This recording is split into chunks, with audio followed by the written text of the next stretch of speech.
Hi all, ഇതൊരു new year വ്ളോഗാണ്. അതായത് ഡിസംബർ 31 ഈവനിങ് തൊട്ട് ന്യൂ ഇയർ സെലിബ്രേഷൻ വരെയുള്ള വ്ളോഗാണ്.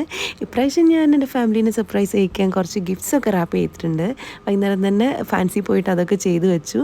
അതിന് ശേഷം ഞാൻ ഒരു ചായ കുടിക്കാൻ വേണ്ടി പുറത്തിറങ്ങി. അപ്പം അവിടെ കുറേ സ്നാക്സ് ഉണ്ടായിരുന്നു. ഇതൊരു സ്ഥിരം സ്പോട്ടാണ് തലശ്ശേരിയിൽ.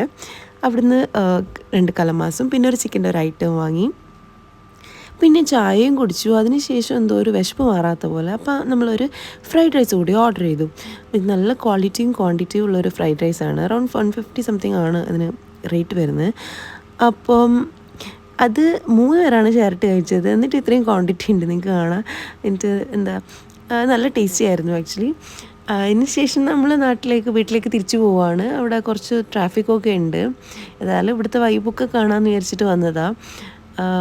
നമ്മൾ പോകുന്ന വഴിക്ക് നമ്മൾ നാട്ടിൽ തന്നെ ഒരു ന്യൂ ഇയർ പരിപാടി ഉണ്ട്. ആ സ്പോട്ടൊക്കെ നോക്കി വെച്ചു. അവിടെയൊക്കെ കസരൊക്കെ ഇട്ടിട്ടുണ്ടായിരുന്നു. പിന്നെ ഒരു ചാലഞ്ചിൻ്റെ ഭാഗമായിട്ട് നമ്മൾ കേക്ക് വാങ്ങിയിട്ടുണ്ടായിരുന്നു. ഒരു ഡേറ്റ്സ് ക്യാരറ്റ് പുഡിങ് കേക്ക്. അതിപ്പം മുറിക്കുന്നില്ല, കുറച്ച് കഴിഞ്ഞിട്ട് ന്യൂ ഇയർ ആഘോഷിക്കും മുറിക്കുക. ഇപ്പോൾ ഇതായിരുന്നു നമ്മുടെ ഇന്നത്തെ ഡിന്നർ. എന്താ പറയണ്ടത്, കല്ലുമ്മക്കായ നിറച്ചത്. അത് കഴിഞ്ഞ് ഞാൻ ഗിഫ്റ്റ്സൊക്കെ എടുത്തിട്ട് ഒരു റൂമിൽ കൊണ്ടുപോയിട്ട് പല സ്ഥലത്തായിട്ട് വെച്ച് അത് അപ്പോൾ ഇവരൊക്കെ കണ്ടുപിടിച്ച് ഓരോന്നായിട്ട് അൺബോക്സ് ചെയ്യുന്നതിൻ്റെ ഒരു വീഡിയോ ആണിത്.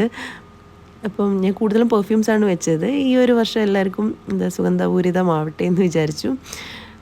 അത് കഴിഞ്ഞ് നമ്മൾ ഫുഡൊക്കെ കഴിച്ച് കഴിഞ്ഞിട്ട് രാത്രി ന്യൂ ഇയർ പരിപാടി കാണാൻ വേണ്ടി പോയി. തലശ്ശേരി കടൽപ്പാലത്തിൻ്റെ അടുത്തൊരു പരിപാടി നടക്കുന്നുണ്ടായിരുന്നു, അവിടേക്കാണ് പോയത്. ഇതുപോലെ പല സ്ഥലത്തായിട്ട് പരിപാടി നടക്കുന്നുണ്ടായിരുന്നു. പല സ്ഥലത്തും നമുക്ക് സൗണ്ട് കേൾക്കുക, അതുപോലെ തന്നെ കുറേ പൊട്ടാസും കേൾക്കുക. അപ്പോൾ ഇതെന്ന് വന്നിട്ട് തലശ്ശേരി കടൽപ്പാലത്തിൻ്റെ അടുത്തുള്ള ഒരു പരിപാടിയാണ്. ഇതല്ലാണ്ട് മാഹിയിൽ കുറേ സെലിബ്രിറ്റീസൊക്കെ വരുന്ന പരിപാടിയുണ്ട്. അവിടെ അടുക്കാൻ പറ്റില്ല എന്നാണ് പറഞ്ഞത്. പിന്നെ പയ്യാമ്പലം ബീച്ചിൻ്റെ അടുത്ത് വേറെ അടിപൊളി പരിപാടിയുണ്ട്. പക്ഷേ അവിടെ ഒന്നും നമുക്ക് ചിലപ്പോൾ കാറ് പാർക്ക് ചെയ്യാനും പറ്റില്ല. ഇതിന് നമ്മൾ വളരെ ദൂരമാണ് പാർക്ക് ചെയ്തത്. എന്നിട്ട് കുറേ നടന്നിട്ടാണ് ഇവിടെ വന്നത്. അപ്പം ജസ്റ്റ് എന്തായാലും ഒന്ന് കാണാമെന്ന് വിചാരിച്ചു. കുറേ വെൻഡേഴ്സ് ഉണ്ട്, ഫുഡിൻ്റെ ആയാലും കാര്യമൊക്കെ. നല്ല പാട്ട് പരിപാടിയായിരുന്നു.